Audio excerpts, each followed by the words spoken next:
Hi there, this is Ken Wilkins, StandaloneHarness.com. I'm going to try and do this all in one take. So we're going to go over how a wire harness is routed over an LBZ or an LMM Duramax. So today I'm looking at a freshly built LBZ, and yes, don't freak out in the comments section. These are LMM connectors. We've adapted an LMM harness to work on this LBZ because it was a brand new harness at the time. And then this is an LBZ setup, Allison 6-speed, and then electronically shifted transfer case. So we'll go over those in a subsequent video. But what I'm here to cover today is how a harness is routed over a Duramax, whether it's the factory harness that you've pulled off and sent back to us for refreshening like this one, or if it's a one of our all-new one-piece standalone harnesses. So the routing is going to be the same.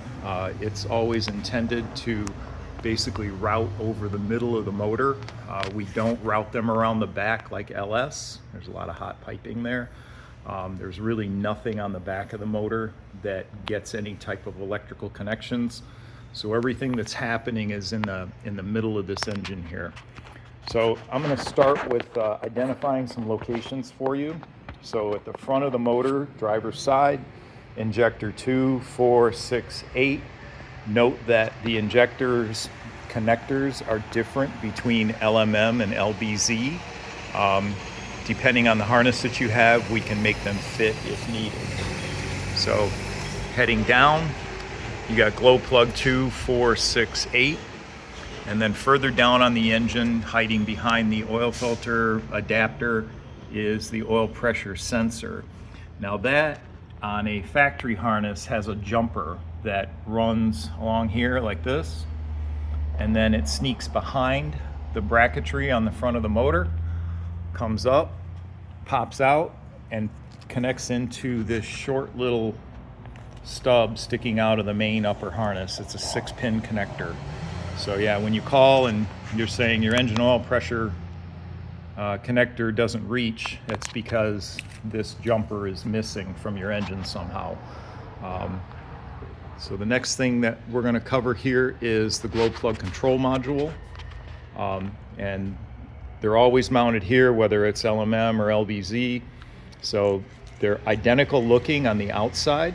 On the inside, they're slightly different in terms of the electric circuit for the OBD port. So in LMM, the CAN circuit starts at the ECM, runs through the TCM to the glow plug control module, through the glow plug control module to the OBD port. So if you don't have this plugged in, your OBD port's not going to work. In addition to not having your TCM plugged in, OBD port's not going to work. So if you're getting a communication error, make sure first thing that your GPCM is plugged in and that your TCM is plugged in. So moving around, we get to the VGT turbo position sensor. So that's this connector here. Now this is actually running back to the top of the VGT turbo, sensing the position of the vanes. This jumper actually plugs in right here, just under the bail connectors. So our one-piece standalone harness will plug in just like this. It'll still need this sensor jumper. The next thing that we're going to talk about is fuel rail temp, and so that's here at the back of the fuel rail on the driver's side. This sensor right here tells the ECM the temperature of the fuel at the rail, and if that's not plugged in, you can get mixture problems, because when it's an open circuit, the ECM thinks it's minus 40 degrees Fahrenheit and it adjusts the fuel accordingly.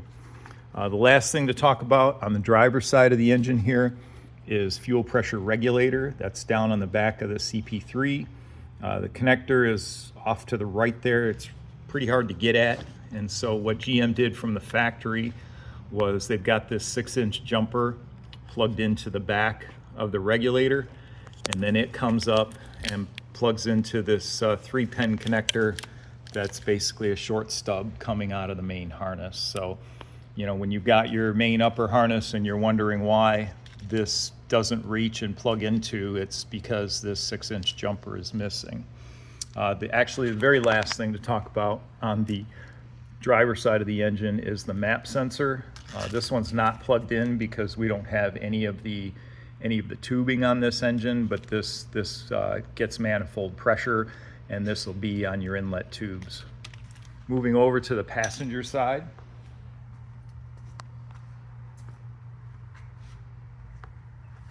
We've got injectors 1, 3, 5, and 7. Glow plugs 1, 3, 5, and 7. And then the next thing we're going to cover is the VGT turbo actuator solenoid. That's at the top of the turbo. This gets the 2-pin connector, and it goes directly from the main trunk of the harness to the VGT turbo itself. Next is the intake air temp 2. So that's this guy hiding right down here, and it's actually a short. It has its own jumper that the factory harness will plug into for IAT2 temps. Next is fuel rail pressure sensor. So that's on the very back of the passenger side fuel rail. You can see the connector hiding down in there, a little hard to get to.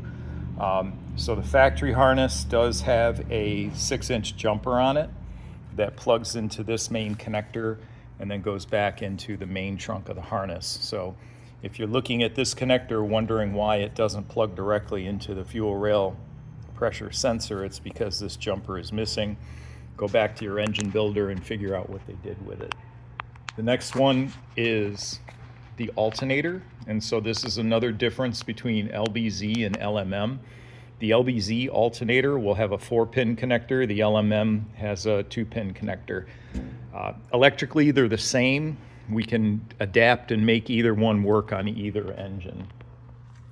Next is engine coolant temp sensor. So that's hiding, so just to the left center of the alternator. That's down here. It's this guy here. And then we've got, after that, the cam and the crank sensor down on the front of the block. You can see it. Let's see if we can get it to focus here.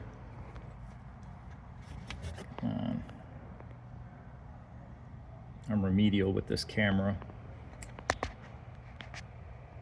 Can't get it to... No, it's right here. It's right there on the front of the block is the cam sensor. And then as we come down to the bottom, you can actually see the crank sensor hiding back right here. So there's your crank sensor. So that covers pretty much all the locations on the Duramax. This is not intended to be a professional video. This is intended to be a quick how-to. Thanks for watching.